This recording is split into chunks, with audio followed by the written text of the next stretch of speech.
I know it's a hope that many of you have for your children. I share in that. We want our kids to love learning, and we hope they'll have a desire to engage with new concepts or new principles, right? That they'll continue to seek growth and progression long after they have left the nest, as we say. And like most things, a foundation for learning starts in the home. This is something my next guest excels at. She is continually finding new ways to help her family engage in what we'll call higher learning, ways that are relatable but impactful for both the little and the big kids. Our good friend Maria Eckersley joins me with ideas. You just bring with you what? An exhale, a light, an energy. We're glad you're here. I'm glad I'm here too. And the timing is so good. I think this topic, top of mind for parents who may be leaning into General Conference, a semi-annual gathering for members of the Church of Jesus Christ of Latter-day Saints, wondering how they can get their kids engaged with what church leaders are saying. But beyond that, we believe and you believe these types of engaged conversations and growth opportunities should be happening all the time in the home. Yeah, but not in an intimidating way, just in a way that brings the family together. I feel like it's those out of the box, the routine, all those things are really helpful. The repetition, all that's great. But really what you need are those little bright shining moments where the family kind of huddles in. Yes. And if you can get that centered around a gospel principle or even a general learning principle, then the kids will hold on to that learning and it'll last.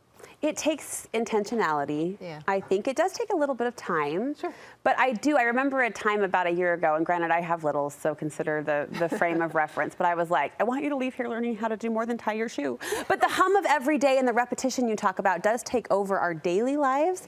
And so I appreciate this charge to look deeper. What can higher learning look like in the home, Maria? I mean, you can apply it to a whole bunch of different things. For me, I mostly apply it to gospel principles, but these same teaching concepts of getting out of your comfort zone or making something delicious or all those kind of principles, they can actually apply to all kinds of good moral grounding things. It doesn't have to be spiritual, but it certainly can be. And that's my wheelhouse.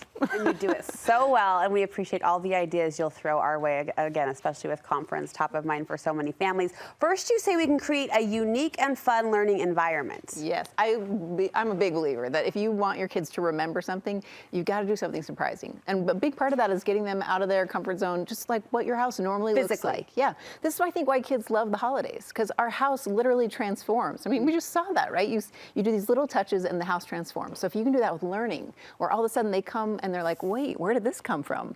Then it's golden. They're engaged. So how would we do that? So for example, at conference time, we have this tradition in our house where we set up conference tents. Have you ever done this? No, I've seen you do this and I think it looks so fun. So it's like King Benjamin style, that's the idea is that we have just for that weekend, our house transforms into this giant tent city basically. And the kids will create it. I don't manage this. I just hand them the sheets and the blankets and say, good luck, see what you come up with. And sometimes it's small and sometimes it takes over a whole floor of the house. And they sit in it while we watch conference. They sleep in it at night all together as siblings. It's just, it's one of those memories that all of my kids have. I don't know if they'll carry it on to their house, but I know they remember conference as this warm, good time. And you feel the physical change of environment and structure makes a difference in how they bid, how they're engaged. Yes, absolutely. I think back to even my mind goes to second grade for some reason. That was the reading peak of my life. But on we call them book marathon days where you'd read all day and you would go into a corner of the classroom in your jammies, bring your stuffy.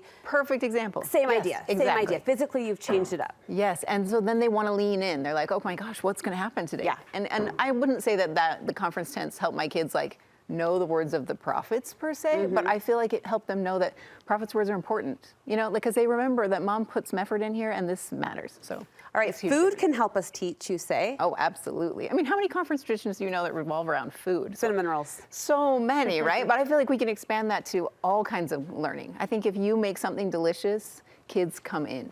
And if you can get them, for me, it's almost like a green smoothie approach to the gospel. So if I can get them to kind of love whatever it is I'm baking or making or whatever, and then I can tie it to a gospel principle, then I've won. What are some examples? Yes, win all around. So many. We made these brazen serpent pretzels. I was trying to teach about Moses and what it's like to trust in a prophet. And so we made these serpent pretzels that they put on a stick. And I mean, we've done dozens. We made this stained glass out of sugar, you know, just like a sugary syrup. And I let the kids like whack it with a hammer and break it apart.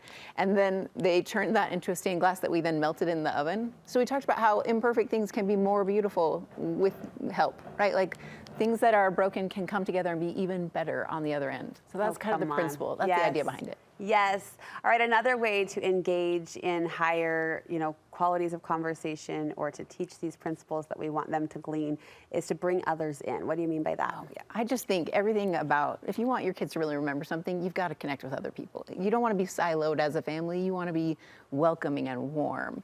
So little traditions make a big difference. Like, I don't know if you guys do puzzles at conference. For years. We did, just like to keep the kids' hands busy while they're doing stuff.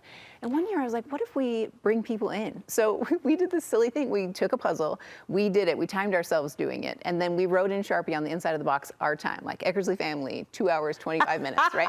And then we just took it and we dropped it at a neighbor's house, and we said, we dare you to finish this. So the next session of conference came on, and the neighbors were trying to beat our time, right? That's the best. Then they passed it to another family. So by the end, we've got several Sharpie marks inside the puzzle box. Oh, that's the best. It was so easy, and I'm like, how did we not do this before? Because we were all kind of doing the same thing, but just in our own homes. And so now your box is like this living memento of this shared neighborhood memory. Yes. Oh, that's fun. And I kept getting these texts of like, we beat you, and it's just, I felt like my kids enjoyed conference that weekend so much more because it was like we were doing it not just with our family, but with lots of families. With a shared opportunity. So how can you expand those teaching moments to include others? You say we need to make learning more irresistible. And that is like a catchy, sexy word, like irresistible. Yes, absolutely. You need to find ways that like your kids are so curious that they just can't resist. For us, we've done a lot of weird things to help catch my kids' eye. Because I have teenagers, so it's hard to get them. If I said, guys, we're coming together for a devotional, they would be like, okay, Mom, we'll get in a second. And I say, guys, I need somebody to help me light this fire in the kitchen. They're like,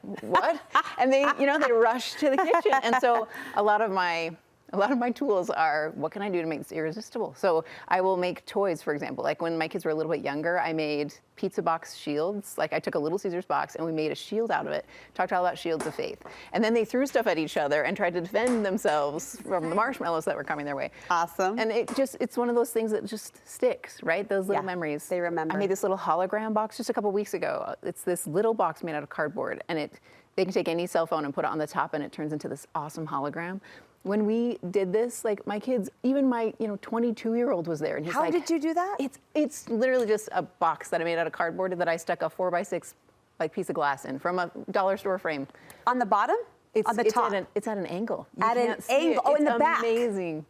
But like I put this on, my kids watched the whole Samuel the Lamanite video on this because they were like, what is happening? Oh, Maria, that's amazing. But see, like I didn't have to persuade them to come in. I just put something out and it's irresistible. And so they're like, oh my gosh, I need to know what that is. So whatever they're watching, scripture videos or beyond, it becomes this fun experience. Right. You could watch flashcards on that and it'd be amazing, right? That's the whole idea. You could do math equations. Yes, you could. And we would be into it because it's irresistible. Yep. Oh, that's so fun. Okay, finally explain this last idea. You want us to keep them guessing. Yeah, they just have to be surprised all the time. Like I think, and this is how it excites me as a mom, because I feel like it can be so easy to get into a routine, and I like to use my creative energies to do something. And so it kind of helps me thrive a little bit, to have to force myself to be creative. We've got some examples. Tell us about the apple. Oh, the apple on the knife? Uh-huh. Yeah, so my kids, I gave them an apple on a knife, and I had Will hit it with a hammer on the top. And you would think that apple would fall right off, but instead it rises up the knife.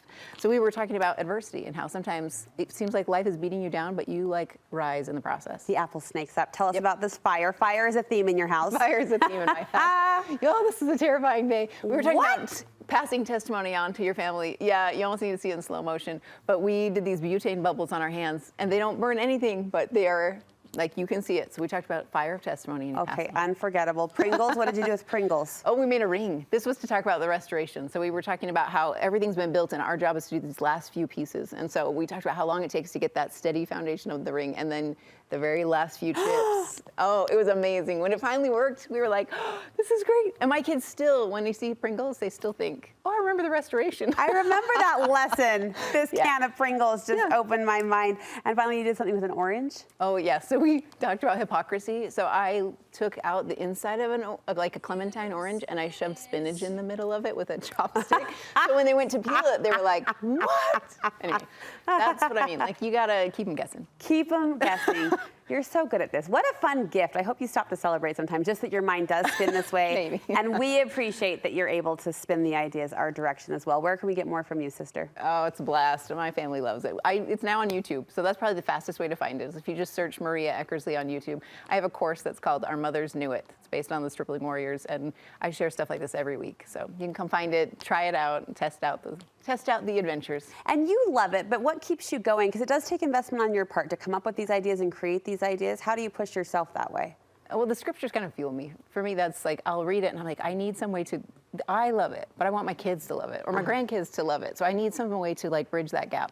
And for me, that object lessons and catching their attention, it bridges the gap. And when you see their eyes light up, like they'll never forget these things and they're memories that will last always. And that's what matters to me. You know that. Amen. Pringles and fire. Right? Pringles and Pringles and fire. fire. We're going to link you over to Maria's YouTube. We touched on these ideas very quickly, but I know you'll want to take a deeper of a dive and hang out with this lady as she inspires us all to help our families glean the lessons we want them to take away from our home. Thank you so much.